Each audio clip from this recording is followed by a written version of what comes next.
हरे कृष्ण प्रिय मित्रों, इस वीडियो में हम समझेंगे संतोष कैसे प्राप्त करें और मन की तपस्या क्या है। मन की तपस्या है सबसे बड़ी तपस्या संतुष्टि। व्यक्ति किसी चीज में संतुष्ट नहीं होता।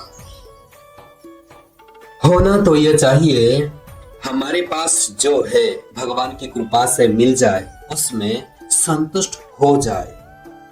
भगवान ने हमें जितने धन दिया, जितने संपत्ति दी, जितने हमें ऐश्वर्य दिया, जितना यश दिया, जितना बल सौंदर्य दिया, उसमें हम संतुष्ट हो जाए। लेकिन हम संतुष्ट होते ही नहीं।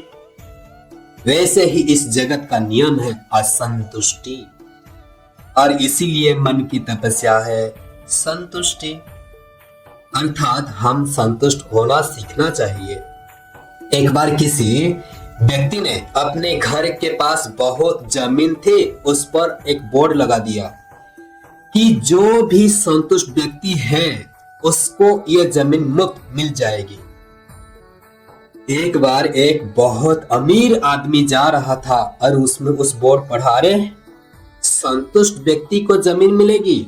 उसने सोचा मुझसे संतुष्ट और कोई नहीं है, क्योंकि मेरे पास सब कुछ है, धन है, अच्छा परिवार है, अच्छा संतान है और मैं प्रसिद्ध हूं, तो फिर मेरे से ज्यादा संतुष्ट और कोई नहीं। उसने दरवाजा में जाकर के खटखटाया और जब बाहर आया तो कहा, महाशय ये आपने लगाया है बोर्ड? उन्होंने कहा हाँ। तो क्या आप इस जमीन उस व्यक्ति को दे देंगे जो संतुष्ट है? उसने कहा बिल्कुल। उन्होंने कहा मैं ये संतुष्ट व्यक्ति हूँ, ये जमीन मुझे मिलनी चाहिए। तो उस व्यक्ति ने प्रश्न किया, महाशय अगर आप संतुष्ट हैं तो आपको ये जमीन क्यों चाहिए? तो ये हमारा भाव है, हम हर बार कुछ ना कुछ चाहते हैं, संतुष्ट रहना ही नहीं चाहते। संतुष्टि क्या है?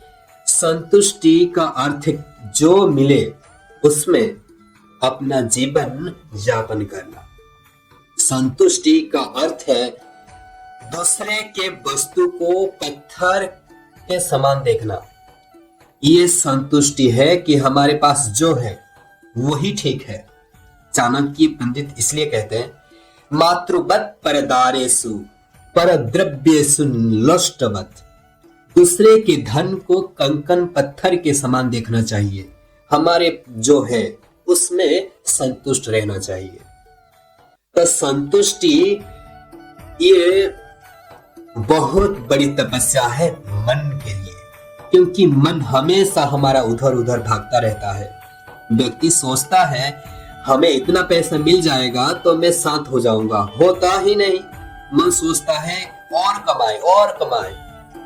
जैसे हम लोग कहते हैं ना, ये दिल मांगे मोर, ये सही है, क्योंकि मन कभी भी संतुष्ट नहीं होने देता और की भावनाएं बढ़ाता है। लेकिन और करते हुए हम कहां तक जाएंगे?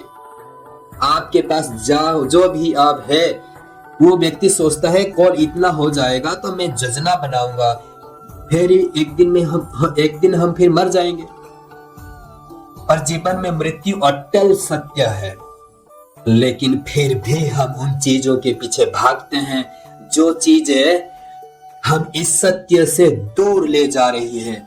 जो हम सोच रहे हैं इस जगत में हम सुखी रह सकते हैं धन से, हम सोचते हैं मान प्रतिष्ठा सत्ता से, लेकिन ये चीजें हमें संतुष्ट नहीं करती।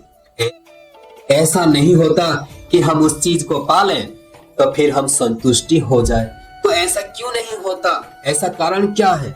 ऐसा कारण है हम सब भगवान के अंश है। जब तक हम आध्यात्मिक ज्ञान में, आध्यात्मिक सेवा में, आध्यात्मिक आनंद में स्थित नहीं होंगे, तब तक हम संतुष्टि नहीं मिलेगी।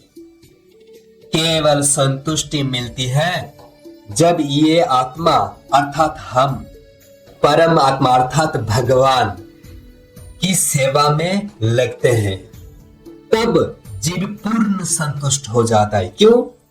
क्योंकि वो उसका स्थिति है। जैसे इस्कन के संस्थापक आचार्य श्रील प्रभुपाद कहते हैं, एक मछली है, मछली को आप पानी से बाहर निकालिए, मछली कभी संतुष्टि नहीं रहेगी। उसको आप बहुत कुछ दे दीजिए, टीवी, लैपटॉप, मोबाइल और सब कुछ दे दीजिए, लेकिन मछली को कोई आनंद नहीं मिलेगा। केवल उसको वापस पानी में डाल दीजिए, मछली खुश हो जाएगी। ठीक उसी तरह हम सब भी आत्मा के रूप में प्रसन्न तभी होंगे, संतुष्ट भी होंगे, जब हम बड़े ध्यान से भगवान की भक्ति में आगे बढ़ेंगे।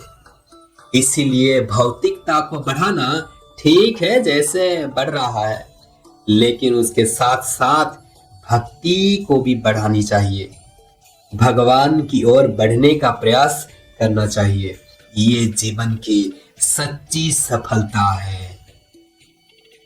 हरे कृष्ण प्रिय मित्र।